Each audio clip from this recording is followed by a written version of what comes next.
Hey, welcome to Men on Everything, our weekly show where we talk about lots of different things. We talk about just about everything you can imagine.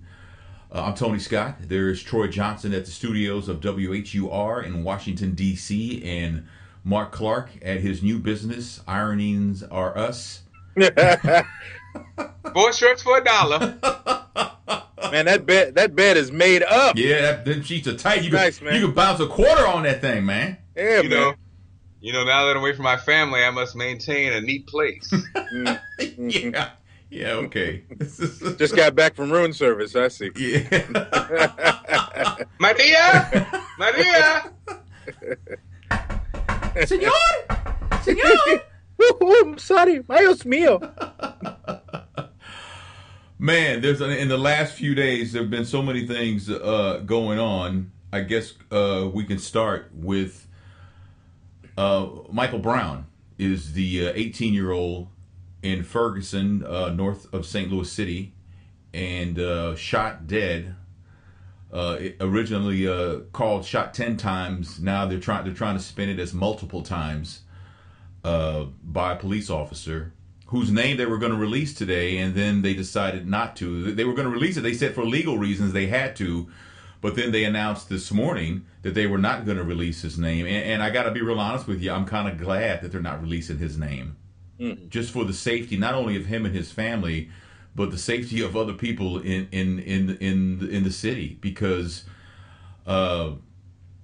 St. Louis is going through something right now that it hasn't gone through, if at all, in a very long time. I was told a long time ago that during the riots in the '60s in Detroit, Chicago, in Watts, Oakland, things like that, then in St. Louis nobody did anything but sit and watch it on TV. Well, that is far from the case now, which some can say is a good or a bad thing, guys, because you guys spent a lot of time here in St. Louis, because at one time we all worked together here in St. Louis, and you guys frequented a lot of the places that were damaged, looted. The Quick Trip maybe not so much, but you would know where it is, and it's heartbreaking. It's sad. It's misdirected, and all this looting that was done on Sunday night, and some of the stuff that it wasn't last night. The police took more of an aggressive stance last night because they fired tear gas. There was tear gas in the streets on West Florissant, so they were clearing people out of there. They were not going to be as, for lack of a better word that I can think of, as laid back as they were Sunday night when really all hell broke loose. I'm firmly convinced that the people who were doing the looting were not the people who were peacefully protesting. Hmm. Yeah, I agree, Tony. There's something about being you're right there. You're in the middle of everything, but as you mentioned, that was our home for a while, and to see it on TV and to see people as agitated as they are, and that overshadowing the fact that you lose another young black man Mm-hmm. in this type of violent way. We've seen that particular story before. It just is heartbreaking all the way around. I agree. I want to commend you for going to social media and having a conversation with people, about what's going on, and suggesting that people stay calm, go back home, not get involved in any of that stuff, because you're right. Nowadays, it's like with any large event that's happening, when it's on your television and it's down the street, you're going to be inclined to go down there and see what's going on, Yeah. and either participate in a peaceful way and make your voice be heard and call for justice, or go down there and act a damn fool. Yeah. Get emotional. Yeah. I think that it's interesting how we do. Obviously, you see why we get emotional, but it's interesting how where every large city has black on black crime every day, we get so outraged when it's done by, I guess the people who are supposed to protect us. But at the same time, you have to wonder, where is this outrage, all the time? That's the part that I think I always think about is, so therefore, like you said, Troy, if you're going to go down and see what's going on and you can't keep control of your emotions, maybe it's best that you don't.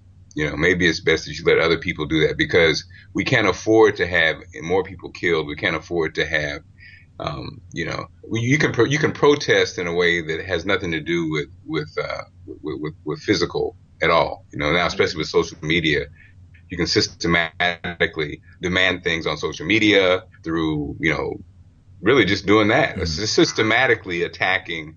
If it's asking questions of the police force or asking questions of our politicians, there's letters, there are emails. There's ways that we can do it now that we don't have to take to the streets, because I think the taking to the streets is just too volatile. So, Tony, that being said, tonight are there still threats that tonight it can continue to be the third night? I think that it's hard to say.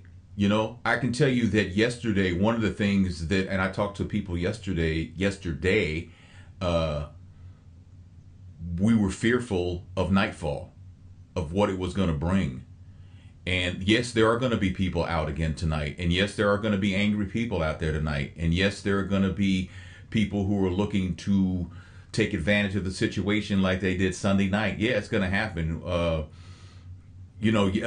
Was there looting last night in Ferguson? Not to my knowledge, but there was looting in South County, St. Louis County, and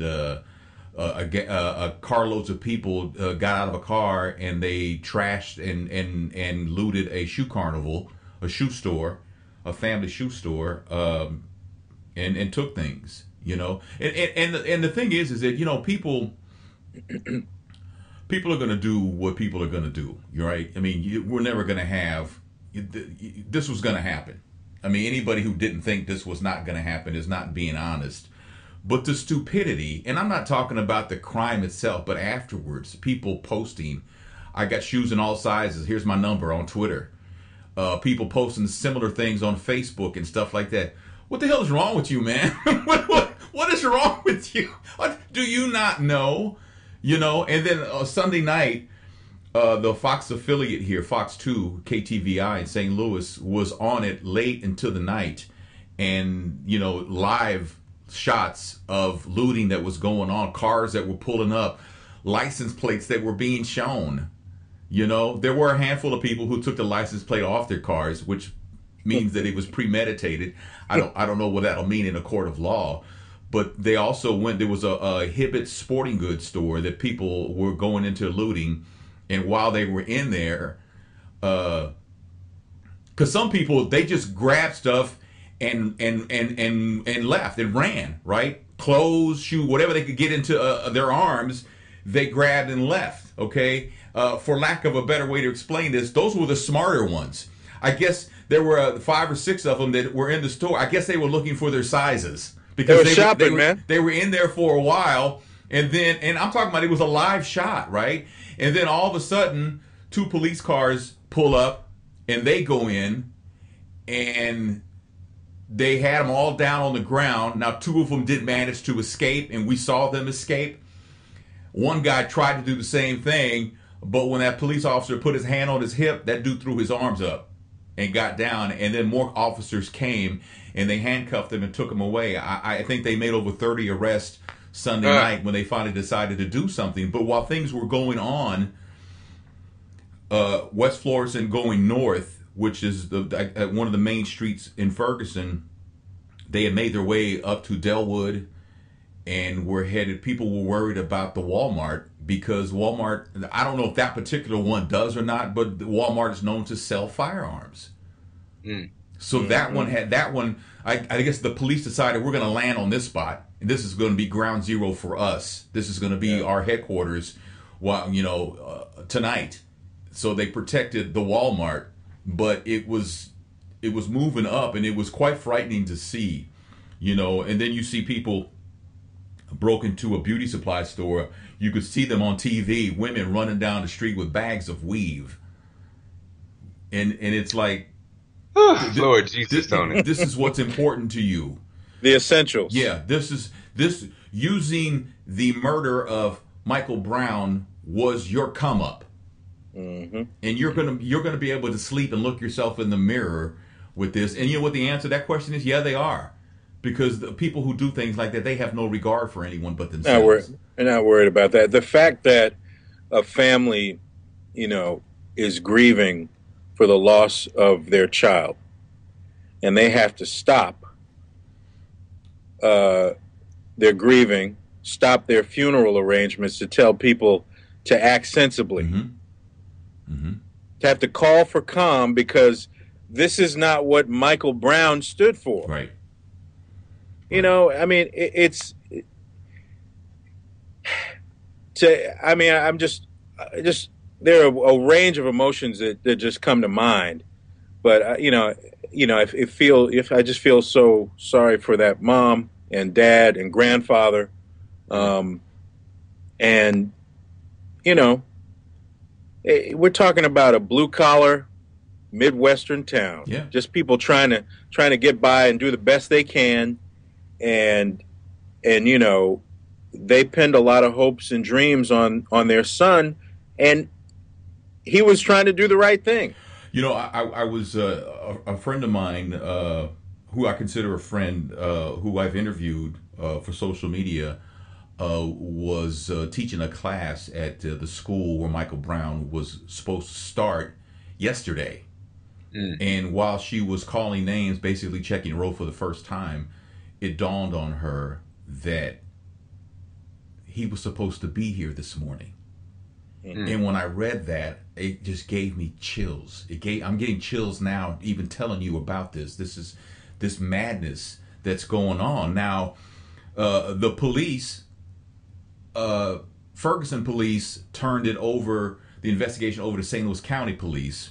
But at this point, nobody trusts the police, right? And to some degree, they were proven right because.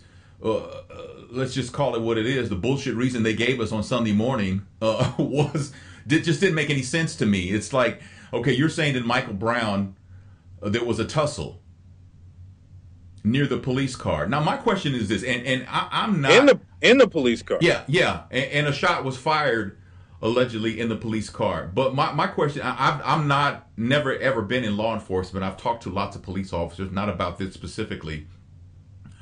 But I've never known any police officer to try and take what he considered two suspects for whatever reason. Why did he try and take them on by himself? Why didn't he call for backup? To me, that would be normal protocol. That if it's more than one person, and an imposing person at that, because Michael Brown, Michael was a big guy. Yeah, he was a big guy. But two people, why would you not call for backup? Why would you try and handle this yourself? Right? So I got to call BS on that. I just don't. I don't believe that's what happened. I don't know what happened. I mean, they could be right. I don't know. I don't believe that they're right.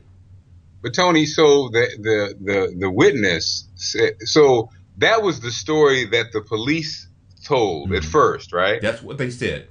But since then, witnesses or alleged witnesses have said that they didn't even see that part. So that part is up in the air. No one knows. So that you're saying that part, because that was like the basis of the first time when I called you, you told me that's what happened. But then it kind of, since then, it's been like, well, that was the word of the police. But since then, witnesses said that wasn't the case. He had his arms up. They didn't see a struggle. The two people, like you said, the part that's odd, when you first told me, I didn't realize there were supposed to be two people. That just seems odd that it would be, like you said, two people and then a breakaway and they almost grabbed your gun. It just seemed far-fetched. So, and what about the FBI, Tony, now being a part of this? Yeah, the FBI was called in to. Now, I don't know if they're going to take over the investigation from St. Louis County Police or they're going to run a parallel investigation. In other words, do their own thing while the St. Louis County Police do their own investigation. I don't know which way that's going to go. I'm not real sure if it's been decided, and if it has, I don't know. But they're in it. But at this point, when this has happened yet again, it's hard for the African American community to trust any law enforcement. And I don't know, federal government included, I don't know if there's any investigative agency that could come in that the African American community would put their confidence in at this point, because it's ridiculous. I mean, Michael Brown, from all accounts, was a big softy, and I don't mean that in a disrespectful way. He's a big guy, but he had a good heart. He was a nice guy. He smiled a lot. He just loved life, and he was looking forward, after just graduating from high school, getting ready to start his college career. And he won't do that. You know, he's not gonna get to go to Six Flags here in St. Louis with his friends, and he's not gonna get to finish college and have his mom and dad watch him walk across that stage, and he's not going to be able to start whatever career he had chosen to pursue, and he's not going to be able to have children and take them to school and watch them graduate and become a grandfather. He's not going to get any of that. He's not going to be able to go to a concert. He's not going to be able to do that. He's not going to be able to walk in Forest Park go to a family reunion. All that is off the table forever. And that angers me a lot, because, you know, when we're young, we don't think about how precious life is, because we're living our life. But as you get older and more settled in your ways and stuff like that, and you start to lose people in your life, you realize how precious life is. And it really hurts me. To back up for a minute, you know, Sunday night when all this was going on, because I'm not working right now, this is the only skill set I have. And I felt like I had to do something. I needed to do something, and I didn't know what to do. And I had been toying with some YouTube features, YouTube Live, things like that, but I had never done it. And I decided, you know what? I'm gonna try it. If I can get it to work, I'll go with it. If I can't, then I won't. But it's going to be very bare bones. There's not going to be, you know, lower thirds with my name and my logo up here like my normal productions are, things like that for this show and other shows that I do. It wasn't going to be like that. It was going to be me and this camera and this microphone talking to people, begging them to stay home, and begging parents to pull rank on their children and don't even let them outside. You know, and I just felt like it was something that I needed to do.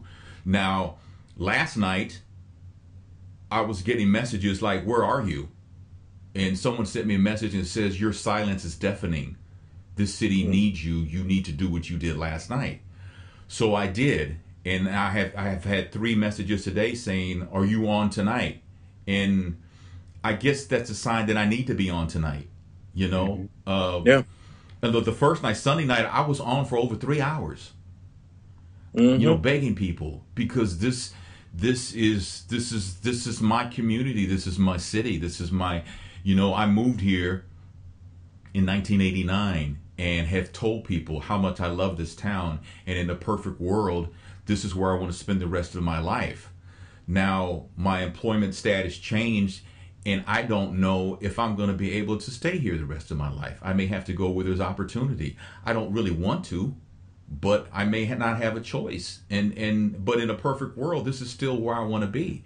You know, this is a city where I became the man God wanted me to be. I've said that numerous times. So it bothers me to see what people, what we're doing to the community. Why people are destroying their own community is... It breaks my heart, but at the same time, it's not the protesters. These are people who are taking advantage, who are selfish people taking advantage of Michael Brown's murder. And that's exactly what it was. You can call it murder, you can call it homicide, you can call it an execution, you can call it whatever you want. But his life was snatched from him. And Tony, you know, you talked about you know, the kind of the apathy that people have in St. Louis, and the disdain for the police. And, you know, I'm glad that I was fortunate enough to not grow up that way. But I totally understand why somebody would feel that way. You know, if what you see is your friends getting hassled, or you getting hassled while you grow up, you know, on most accounts, when you talk to police officers, when you talk to folks that are in the government that have run cities or something like that. It's always comes down to just a few bad apples that are going out of their way to do things that they should not be doing. And it gives a black eye to the rest of those law enforcement officers that are doing the right thing. Sure. But we talked just before the show started. I'm going to play this soundbite that I had in my newscast, and it just kind of hit me this morning when I was doing the news, of a kid who lives in Ferguson, and he was reacting to this whole situation with Michael Brown. It's a short clip, but I'll play it for you right now. I'm just 15, and it's crazy how the people that's supposed to be out here protecting us is the ones killing us. So it made me live in fear in my everyday life. Like, are they going to kill me? I'm saying, what is going to happen? Like, I feel like I can't even call them no more, What can I do? Yeah. The thing is that when you think about what he said, okay, for the rest of America, you go into certain parts of town that are known to be seedy, and you're very careful. And sometimes you wish you didn't have to go in that part of town. Maybe it's on the way to work or whatever. And you look for police officers. But when you're a black male, you don't even have the safety net of police officers. Now, I'm not saying that's true, but that's the mindset of African Americans in regards to what the police can do for them, which in a lot of their minds is not a damn thing. Do you understand how, people have to understand how frightening it is to live that life. And I'm not talking about thugs. I'm talking about good working people who put in 40 hours a week and take care of their families and are just trying to do the right thing. These are the people who actually are fearing the police. That kid was very well spoken. Mm-hmm. Imagine navigating your, like you're saying, Tony, navigating your teenage years. There's so many pitfalls around you. You're trying to have fun, but you're trying to balance that with whatever your responsibilities might be. But you also, in the back of your mind, this kid already has his mind made up that I cannot count on a police officer. Mm. They're killing kids that look like me. Mm-hmm. That's what they do. Yeah. I mean, that's already ingrained in his whole psyche about the police. And, when he makes it to 25 and 35 and 45, what's to say that his mindset isn't going to change? Right. And the thing, I think what happens, like you said, when you look at it as people of color, even the looting, and you ask why, we know what it comes down to. I was thinking, we have I think last week I mentioned the whole states' rights conversation. When you feel unprotected, when you feel helpless, we have the advantage of having some degree of success, and we live in certain neighborhoods and we work at certain places, but we still face that moment when someone of authority makes a judgment on you, and we have to either get in line or we have to show by how we speak or our job badge that we're good, we're okay, we have this background, you know what I mean? Mm. But then these kids, like you guys said, these kids they have never had that. Mm-mm. So just by being. Yeah. I mean, yesterday evening there was a meeting at one of the churches here. A lot of the clergy were there and people were there. And the clergy spoke and people had a chance to ask questions and comment. And towards the end, Tim from Sweetie Pies was there, and he was not happy. Tim is a man who spent 10 years in prison. I don't know if a lot of people know that or not. And Tim challenged the clergy to get out of the pulpit and get in the streets. And it was to watch it on TV when he said that, it was an uncomfortable moment, but it had to be said. It needed to be said. I don't know how the clergy took it, but it was very interesting. Now I will say that, and I've said this for a few years, the problem with these meetings, and I've hosted lots of town hall meetings on violence in the city, and and what are we going to do with our schools when the St. Louis public schools became unaccredited, and I spoke on all this stuff. I hosted events on this stuff, and what the problems are in our community. And the problem with these meetings is the people who need to be there to hear the message are not there. They're never there. There's a gang problem. We have a meeting. There are no gang members there, so we can ask, what's the problem? What's the, And I don't know. I'm not being realistic. I probably not. But it almost seems like we're wasting time in meetings when we could. I thought about it when Tim said it. We need to quit having meetings and we need to get in the streets. Is what we need to do. We need, we need more of that. There are people here in town. When I went on Sunday night.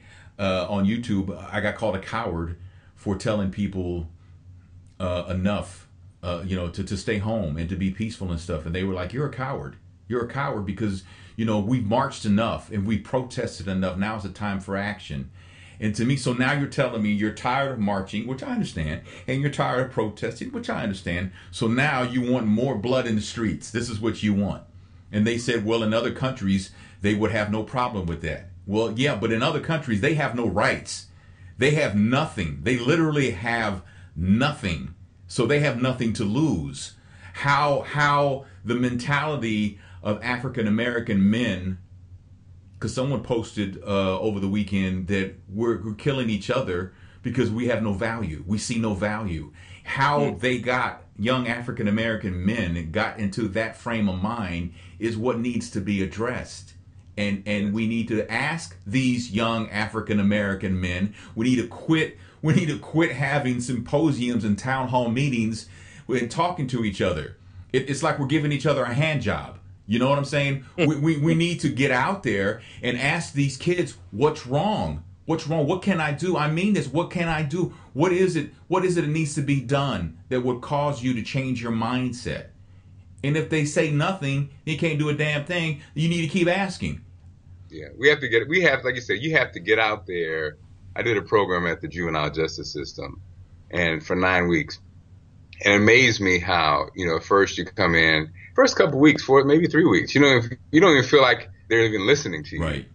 But because they've been dissed by their dad and all black men in their lives, they want you to prove to them that you're serious. So by week 5, they bought in, because I was there 5 weeks in a row. And then at the end, it was unbelievable. Yeah. But you're right, Tony. No more meetings, no more conversations. And even with us, what I'm saying, us, people like us, it's really on us to just get out, start doing something, instead of, even in St. Louis, these programs. And you know what? Someone else is already doing it. All you got to do is plug yourself into it. When Troy and I used to walk with the Tahiti Youth Group or whatever, there's already people doing it. You don't even have to recreate the wheel. You just come by Saturday and say, hey, man, I'm for the next 5 weeks, I like to help out. Because I think across the country, that's what's going on. And even having the conversation about the police, because we feel the same way a lot of them feel, to a degree about law enforcement and authority. We have to, but we can express to them that, because unlike them, we can escape to our neighborhoods. We can escape to our, wherever we are and not have to deal with, like you said, Tony, we go to bed at night, now the interesting thing is when the rubber hits the road is when people start going into upscale neighborhoods. Then all of a sudden the big boys come into play because they let you tear down working class, lower class neighborhoods, lower income neighborhoods. Go to Ladue. Go to Ladue. And best believe it will be over. Yeah. But they're not going to go to Ladue because they've been brainwashed to just tear up their own. Yeah. And they know that is a Ladon't. Well, yeah. That's the thing. And then Al Sharpton is here today, and there was a news conference that was live on TV about an hour or so ago, as of us taping this now, where he spoke out. Now, when it was announced that Al Sharpton was coming to town, people were why do we need Al Sharpton? Why do we need it? But and I try to explain it to people. You know what? You can say what you want about Al Sharpton, but Al Sharpton serves a purpose. All right, Al Sharpton. You can say that you think he's a phony or that he has his own agenda. Al Sharpton's presence at something like this serves a purpose, and it's a good thing. Family requested him to come, and he was on a plane. Yeah, and he serves a purpose. He puts things. He brings a light. There's already a light on this. He brings another light, and we need another light in this situation. I don't know what's going to happen, but in my mind, I think what a lot of folks here in St. Louis are angry about, and one of the things that has them the most pissed off about, is the fact that in their heart of hearts, they know what the outcome of this is going to be. You know, and the outcome in their mind is that this cop's going to get away with murdering Michael Brown. Well, that's the part. Last night on the air here in New York, when I talked to you, Tony, then I just asked the question. It is interesting because for the first time, not the first time, but in these situations, this happens. Black men being killed by the cops happens all the time. In New York, they ruled that he was killed, that it was a homicide. So I'm anxious to see. I think in New York, people are like waiting to see. Well, damn, what's going to happen? Is there changing of the tide? Has the social media world or all the media, does it put pressure on these situations for answers? And I think maybe so. But then again, with Trayvon, so it's interesting. You're right, Tony. It's interesting to see what happens. But there is a glimmer of hope because of the coverage and because it's not buried in the back page of stories. This is a front page story. And so, and also it's interesting, Tony, what's interesting is like Ferguson Small, the not having the most savvy response or leadership not looking as competent or as sympathetic as it possibly could makes you realize how important it is for every city to have a spokesperson for law enforcement or for whatever that seems like the kind of person that symbolizes fairness and, someone who's going to get to the bottom of it. Unfortunately, that wasn't the first thing that was shown after this tragedy. And I think that's why they're having a hard time recovering because nobody believes anything they have to say. And I think social media has changed the way things like this are handled now. It almost forces them to be more transparent, although they still have their ways of hiding things. Last night, the police told the media, leave or get arrested. And to me, that was a huge mistake. And it might have been because, the first thing that popped into my mind was something's getting ready to go down that they don't want anybody to know about. Right, so they want the media to get the hell out of there. But what they failed, first of all, you can't deny the media. Okay. Second of all, if the media did all leave, it doesn't mean that this is not going to be covered because people are out there with their smartphones and they are recording everything. They're taking pictures of everything. You could go to Vine and see so many posts. In a lot of cases of the same thing, but from different angles. Somebody was on that side of the street doing a Vine of what I was doing a Vine on, and somebody over there is doing the same thing, And it's like you have to look, as my father would always say, you have to look at the big picture of everything. In the big picture, whoever decided that we need to get the media out of here, that's probably something. I think the media knows when they need to pull back in regards to feeling a sense of danger. Yes, there are times that it just happens and unfortunate things happen, but they pretty much have done a really good job of policing themselves, of keeping themselves out of harm's way. Now, having said that, Sunday night, Channel 4, the CBS affiliate here, they had their windows broken out of their van, and Channel 5 couldn't leave because people were sitting on their vehicles and they couldn't leave. So, yeah, that went on. But last night, the tear gas came out. There were supposedly people hit with rubber bullets. They were shooting those. Beanbags. The beanbag, things like that. So, I don't know. The president was criticized because he spoke about Robin Williams, but he hadn't said anything about Michael Brown. And I said this last night. I don't need to defend the president. He's a big boy. He can defend himself, okay? But it's easier to make a comment about losing an icon, and I want to talk about Robin Williams in a second, but to lose somebody like that, it's a little easier to comment about him, his legacy, his body of work.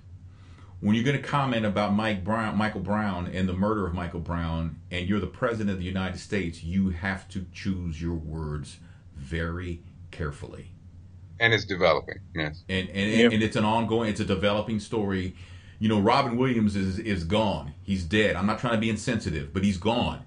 Michael Williams is gone, but the circumstances are really different. And the president has to, you know, he's going to write his words, he's going to read them, and then he's going to massage his message. He's going to change some things, put some things in.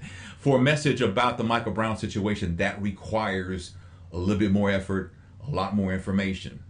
And there's a lot more to come. You know, Eric Holder has already made a comment, a very short comment about, you know, this case needs to be looked at, you know, in essence with a fine-tooth comb.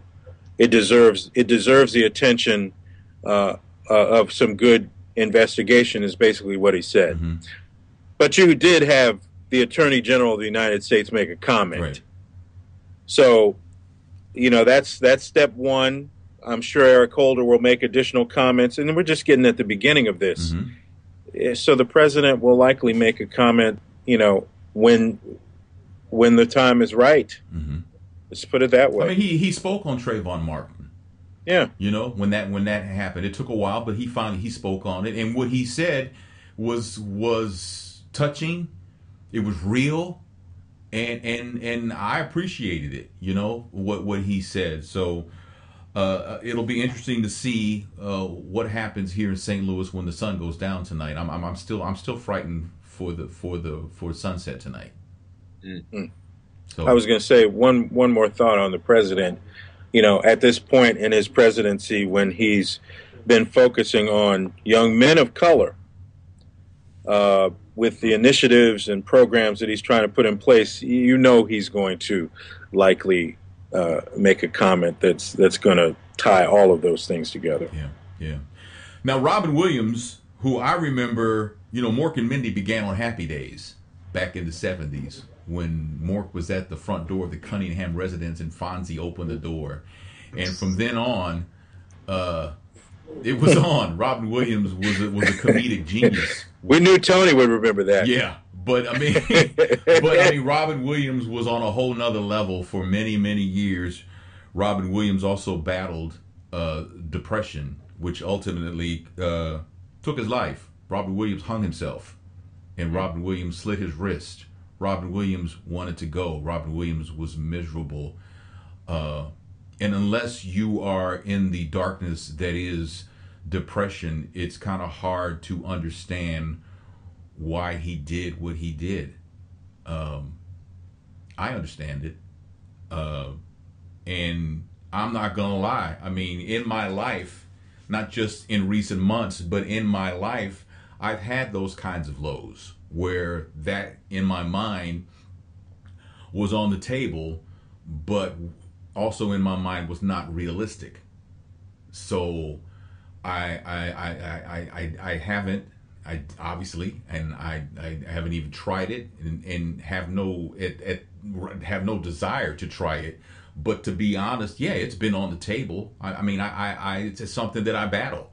You know, when someone who has depression has lows like we all have, our lows are much lower than those who don't. But people don't understand that mental health in communities of color, and I'm talking about African Americans, Latinos, Middle Easterns. You know, say it, Tony. Say it. They just don't understand it. It's a taboo subject. You know, oh, he's touched.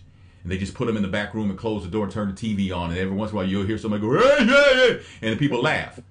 You know? Right. Tony, with what happens, help us understand the feeling when you do have kids. You know, when you have kids, is it one of those things where that's not, that was great insight what you just said. It was on the table, but it wasn't realistic.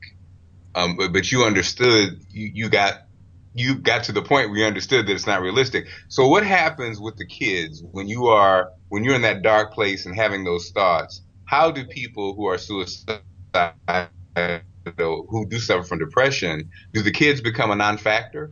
Well, I can only speak because everybody has. It's not logic, you know. It's not really logic. It's just more emotion. I can only speak from my perspective, where my kids come into play in everything that I do. In everything that I do, and I'm not just talking about. I mean, because I have a 30-year-old daughter who lives in Texas, and she's everything to me, as are my 19-year-old and my 14-year-old.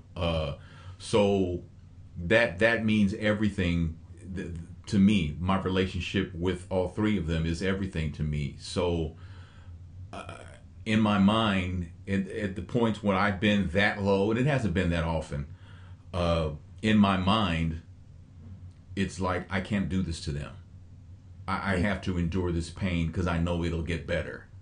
Okay, so that's one of the, because that's the other thing what you just said, Tony. They say that is the challenge with people who suffer from depression, is that you just said, it will get better, that they feel like it will not get better, that it will never go away, that it will never. I talked to a friend of mine who suffers, and he didn't go through the therapy route or the medication route. He kind of just went through the consciousness route, and he was just saying, so it's almost like, how you isolate. He basically isolated those feelings, and then kind of battled them, and he still does. You know what I mean? So he's kind of done it. He did it that way, but he was older and he's a little bit more mature. You know what I mean? And so I think, like you said, Robin has apparently been doing it a long time. Sometimes I think people get fatigued. Some people just can't do it anymore or whatever, and they finally just can't handle it anymore, and they just give in. Well, you think that we say a lot of time age gives you perspective, but then you turn around and Robin Williams kills himself. He was 63 years old.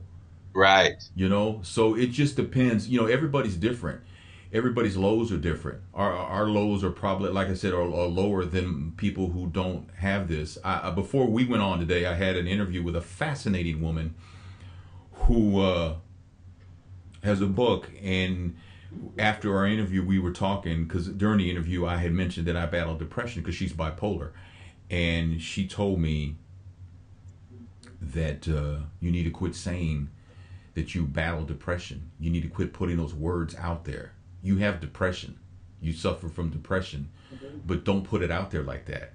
She says those days, and it's funny how her perspective was spot on in my case, because the days where I have lows, in my bedroom I have room darkening shades, right?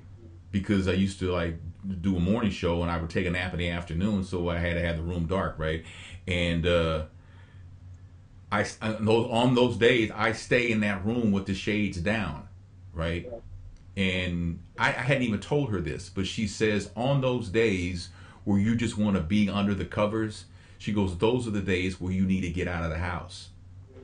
Those are the days that Satan is winning. And those are the days that you need to get out, because you may meet someone who's going to change. You may see something that's going to change your perspective. You may see two little kids walking down the street laughing. And what's more precious and more beautiful than that? That may change your whole mindset, but you're not going to see that if you stay under the blanket in your room, which in my case would be the room darkening shades in my room when I stay there. Which, to me, I'm going to have to keep reminding myself of that conversation that I had with this woman, Cassie Booth. And it's something, it is an ongoing battle, but you have to refuse to lose. You have to understand that, like everybody has a down day. Everybody has a day that just wasn't a good day. When people like myself have them, they're really bad days. But you have to keep remembering that tomorrow brings another day.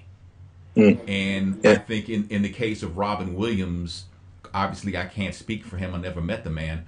But I just imagine, I can understand his pain, and I can understand why he did what he did, because he was tired. He was tired. I mean, I think there are different levels of depression, and then you got bipolar, and it goes on and on. There are different degrees of bipolar. And I can imagine that his was probably something that was very tough.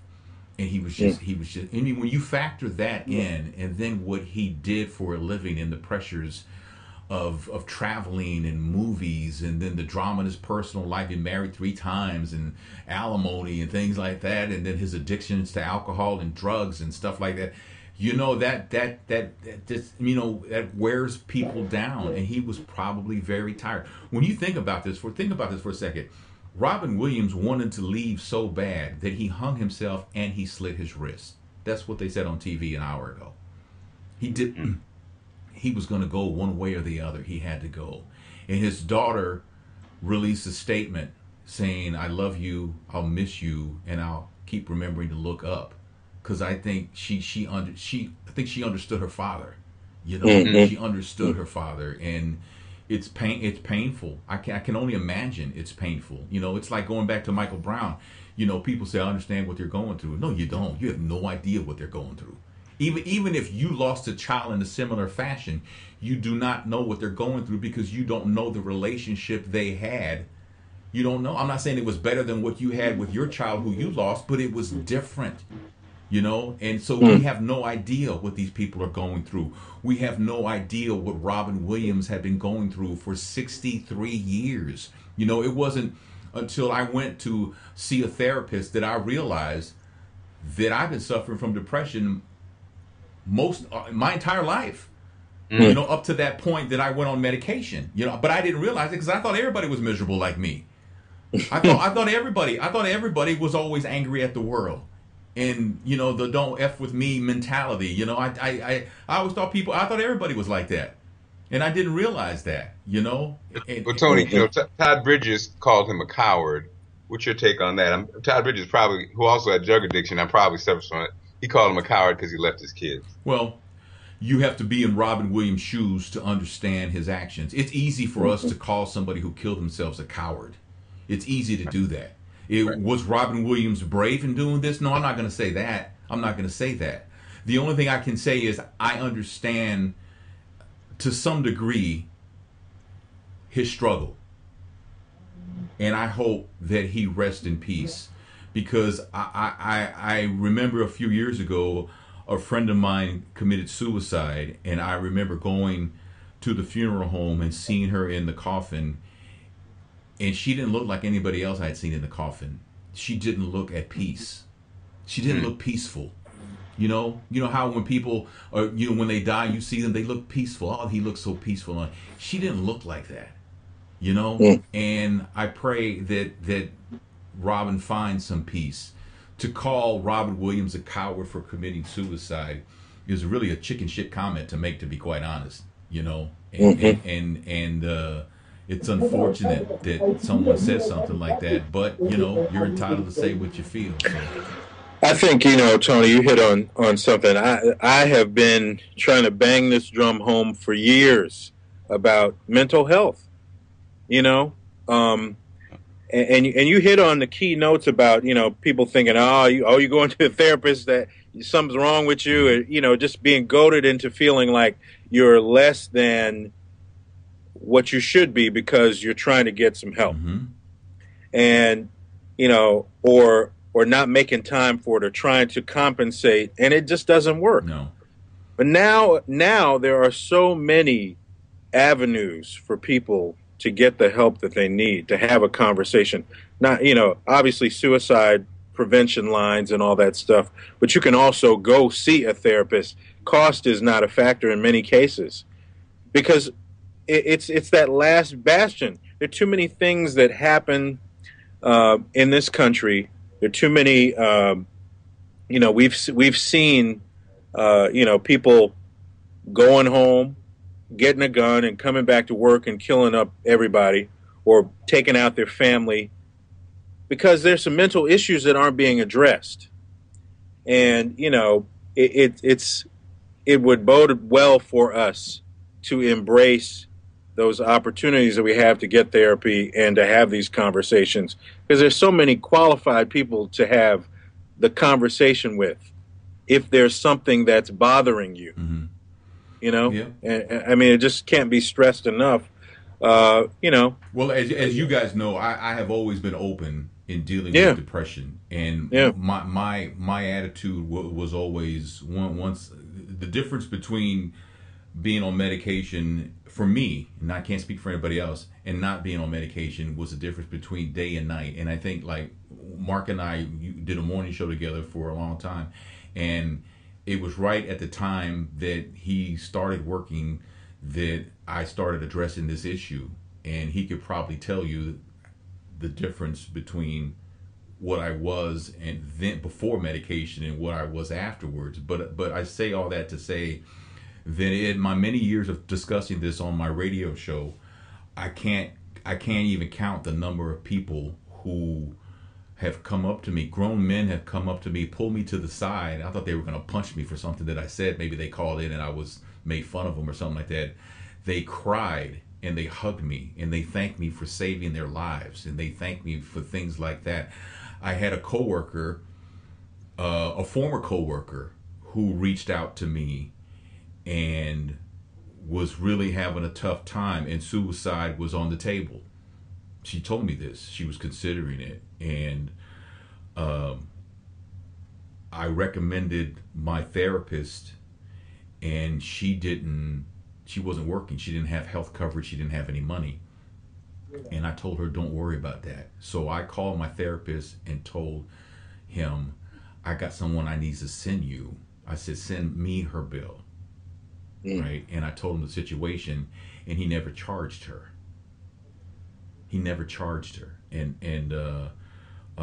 she's still around. I've heard from her in the last few days, and you know, she's hanging in there and she's fighting the good fight. But until you, God forbid, unless you suffer from this, unless you fight this disease, and it is a disease. Depression is, for clinical depression, and I can only address that, is the inability for your brain to produce a chemical called serotonin. Serotonin is what regulates your moods. And sometimes your brain quits making it for whatever reason. Sometimes your brain never made it, which was my case.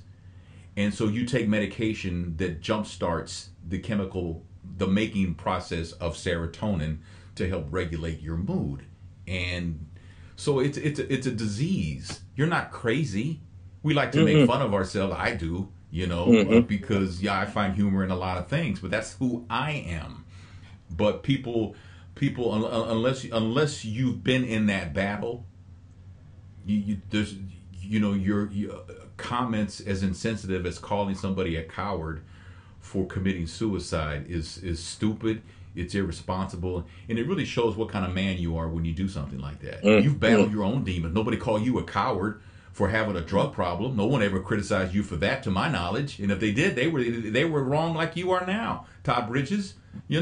So unless you walk in somebody's shoes, their shoes, not similar shoes, their shoes, then you can really offer nothing but support. I mean, in my opinion. So no, you're right. I had a short bout with depression after something happened in my life, and it gave me the perspective on what you're talking about. Never had a relapse or anything like that, but those drugs were amazing. Yeah. I'm mentioning it to try to explain to folks that have not gone through it. It's like when you just feel overwhelmed, in my situation, just overwhelmed with a sadness that I could not control. And I knew something was wrong. I knew that this was unlike anything I had ever experienced before. And when I took the medication, and again, it was a very short period of time because I seemed to recover, when my mind would go to what was killing me at the time, the meds kicked in. It was like, hey, I'm good. It was you could feel where the medication was actually working. It's amazing. So, Tony, I have a little bit of an understanding of what I can only imagine what that's like to deal with for your entire life. Yeah. I just dealt with it for a season, but I certainly understand, that if you don't, and I knew, if I don't address this situation, what's going to happen down the line? I mean, it's almost like being in a vat of negativity, anger, hostility, all these things, and people keep throwing you a rope to pull you out, but your arms won't move. And you feel helpless, and you feel like this is my lot in life. This is how it's supposed to be, and it's not. And the sad part is you just described, sadly, these neighborhoods that most of these black males come from. Yeah, well, yeah, that's true. Yeah. That's true. That is very true. Then on top of it, like I said, Tony, then on top of that, on top of it, depression. Yeah. You know, it's like, oh my goodness.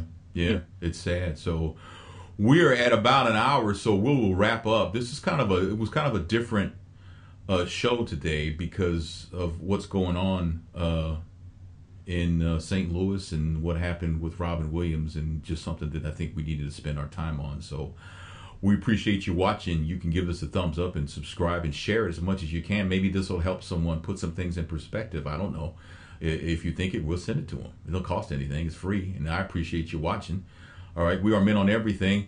I'm Tony Scott in St. Louis. That's Troy Johnson at WHUR in Washington, D.C., and that is Mark Clark from the Ironing Club in New York City, right? 4 shirts for $1. Thanks for watching, and we'll see you next time.